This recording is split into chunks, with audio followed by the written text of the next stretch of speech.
Salut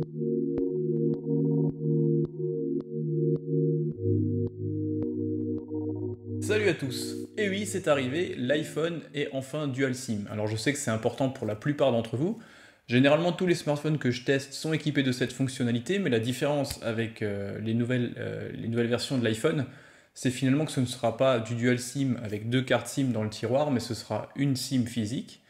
Et la seconde version sera une carte SIM eSIM, donc une puce électronique dans le smartphone qui sera paramétrable pour suivre les fréquences de Orange, Bouygues, SFR.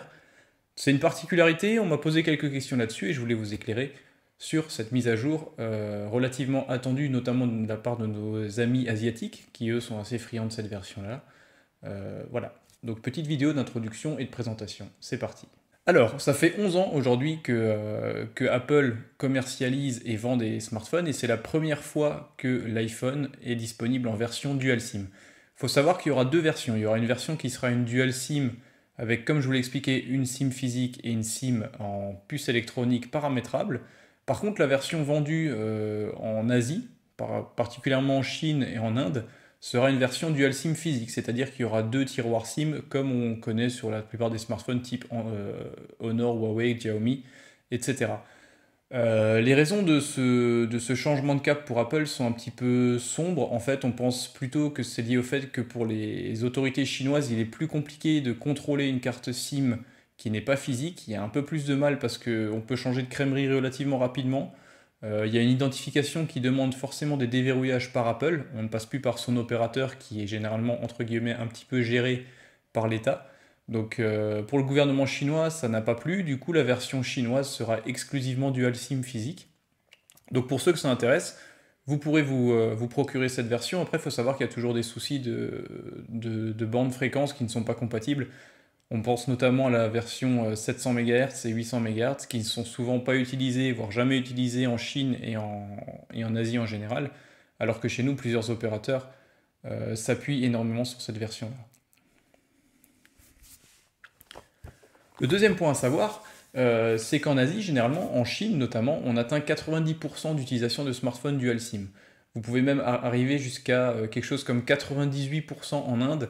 Donc là-bas, c'est pas tant culturel en fait d'utiliser des smartphones dual SIM, mais c'est plutôt lié à leurs opérateurs. Il faut savoir qu'en Chine et en Inde, les opérateurs couvrent des régions. Vu l'étendue de chaque pays, finalement, l'opérateur assure un contrat dans une région bien donnée. Donc si les gens déménagent ou sont amenés à aller voir leur famille, il leur faut impérativement une dual SIM, et c'est de là, en grande partie, que tous les smartphones vendus aujourd'hui, tels que Honor, Huawei, Xiaomi, etc., sont nativement équipés de tiroirs dual SIM. Donc voilà, c'est un point qui est intéressant. Et c'est en ce sens que Apple ne pouvait pas se louper sur ce coup-là et ont dû répondre favorablement aux clients chinois qui finalement ont été par leur propre gouvernement et par leurs autorités un petit peu, on va dire, lésés finalement parce qu'ils ont refusé la mise en place d'une eSIM. Donc voilà, donc ils ont trouvé la version classique qui finalement fonctionnera tout aussi bien. Il n'y a pas finalement d'avantage particulier à l'utilisation d'une carte SIM intégrée, si ce n'est que le paramétrage est beaucoup plus rapide. Ça permet un certain verrouillage de la part du constructeur malgré tout. Et il y a une petite économie également de matériaux, finalement, parce qu'on n'a pas à imprimer des cartes et à faire des cartes SIM systématiquement, donc il y a un petit gain dans ce domaine-là.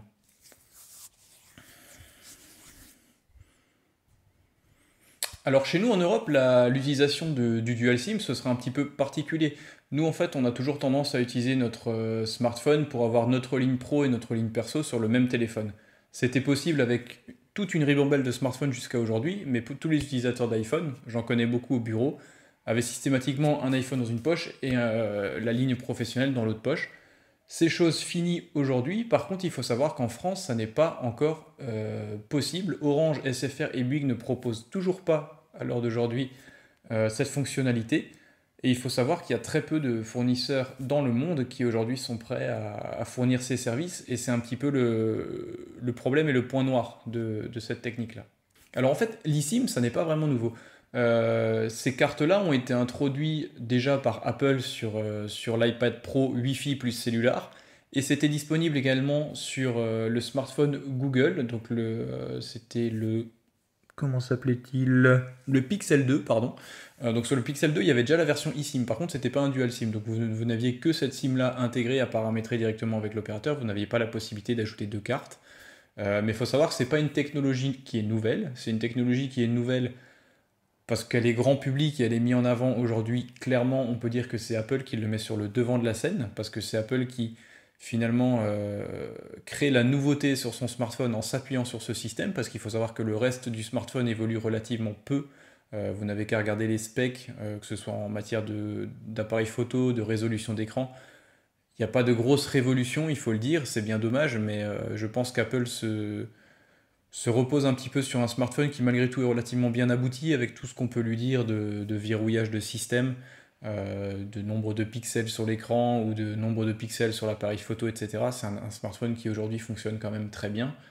Il est performant dans quasiment tous les domaines. Alors oui, il est extrêmement cher, mais finalement l'évolution apportée par les dernières versions, donc les 10S, 10S Max et version 10R, qui sera un petit peu plus low cost, sont assez moindres, et du coup la réelle nouveauté vient vraiment de l'apport de cette carte SIM électronique, carte SIM interne.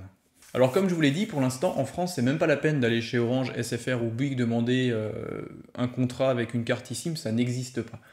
Vous avez que 16 forfaits dans le monde qui sont possibles. Vous avez par exemple T-Mobile en Autriche, vous avez Deutsche Telekom en Allemagne, vous avez bien sûr AT&T et Verizon Wireless qui sont déjà prêts et dans les starting blocks aux États-Unis.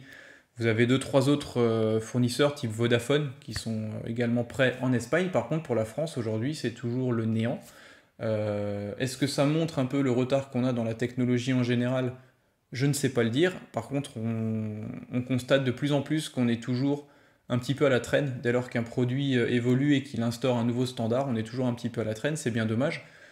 Donc voilà. Après, il n'y a pas une nécessité publique parce que ce smartphone, finalement, ne sera de toute façon pas fonctionnel dès le début. Il faut savoir qu'une mise à jour, vraisemblablement entre mi-octobre et mi-novembre, arrivera sur les iPhone 10S et 10S Max pour mettre en marche ce système. Donc si vous allez aujourd'hui à l'Apple Store, parce qu'on est le 21 septembre, donc il vient d'être commercialisé, si vous allez à l'Apple Store, la fonction ne sera pas de toute façon activée. Donc finalement, il y aura pas trop l'acheteur ne se sentira pas trop lésé, parce que d'une part, la fonctionnalité n'est pas activée nativement, et d'autre part, de toute façon, il n'y a aucun opérateur en France qui fournit cette technologie. Donc voilà. Donc finalement, on attend un smartphone avec une petite révolution, une révolution qui n'est techniquement pas incroyable, mais finalement qui apporte un peu de confort à l'utilisateur, le fait de ne plus devoir jongler sur deux smartphones. Et on se rend compte qu'en l'achetant et qu'en étant premier à l'Apple Store, on ne peut pas se servir de cette fonction, c'est un petit peu dommage. Alors comment ça fonctionnera le jour où vous pourrez aller chez Orange?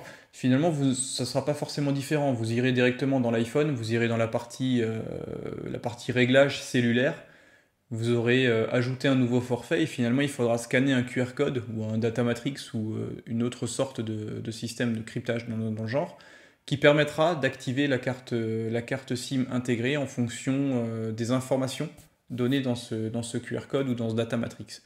Donc ce ne sera pas compliqué, ce sera plutôt assez simple, ce sera beaucoup moins chiant que de chercher un trombone et de trimballer une petite nano SIM que généralement quand on la range dans un portefeuille ou dans une poche on ne la retrouve plus jamais. Donc il y a quand même un gain qui est là, qui est directement palpable par l'opérateur et par l'acheteur finalement du produit. Et la manipulation sera assez simple. Quand il s'agira de changer d'opérateur, ce sera pareil finalement. Donc bien sûr, les opérateurs français et à travers le monde sont un petit peu réfractaires à tout ça parce que finalement ça laisse la possibilité aux clients de changer un peu plus rapidement de crèmerie finalement parce qu'il n'y a pas cette démarche qui est un peu plus rentrée dans les papiers, c'est un petit peu plus virtuel, du coup il y a moins de matérialité finalement à son engagement vers l'opérateur. On a plus l'impression de travailler dans du virtuel, donc c'est un petit peu comme une adresse mail ou comme un compte sur Facebook qui se supprime facilement sans démarcher, sans appeler, sans quoi que ce soit. Donc il y a ce petit point qui est un peu qui a rendu à mon sens les opérateurs réfractaires et qui fait qu'aujourd'hui SFR, Orange et Bouygues, même s'ils nous disent qu'ils travaillent d'arrache-pied sur ce système, sont un petit peu réfractaires et freinent un petit peu la mise en place de ce système-là. Voilà, n'hésitez pas à me poser vos questions si vous avez d'autres questions sur cette technologie. Comme je l'ai expliqué, vous avez le choix également d'importer un smartphone de Chine, un iPhone 10S ou 10S Max de Chine. Vous aurez la possibilité du coup de mettre 2 cartes SIM physiquement dans le smartphone, ce sera un petit peu plus simple, un petit peu plus 2017 comme fonctionnement. Par contre, ce sera plus proche de ce qu'on connaît nous aujourd'hui et que de ce que je connais moi avec le nombre de smartphones que je déballe par mois ou par an, des fonctionnements classiques. Donc après, méfiez-vous parce que faut savoir que les bandes 700 MHz, qui sont les bandes qui portent le plus loin, ne sont pas utilisées en Chine, donc vous serez lésé sur une partie du spectre du réseau que vous utiliserez.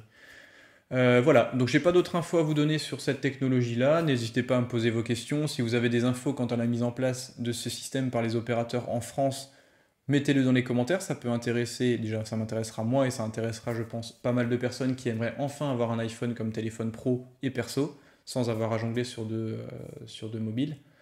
Voilà, et puis comme d'hab, abonnez-vous, commentez, partagez, on se retrouve bientôt pour d'autres essais, notamment le Pocophone F1, et puis je sais pas, encore plein de téléphones, voilà. Merci, à bientôt.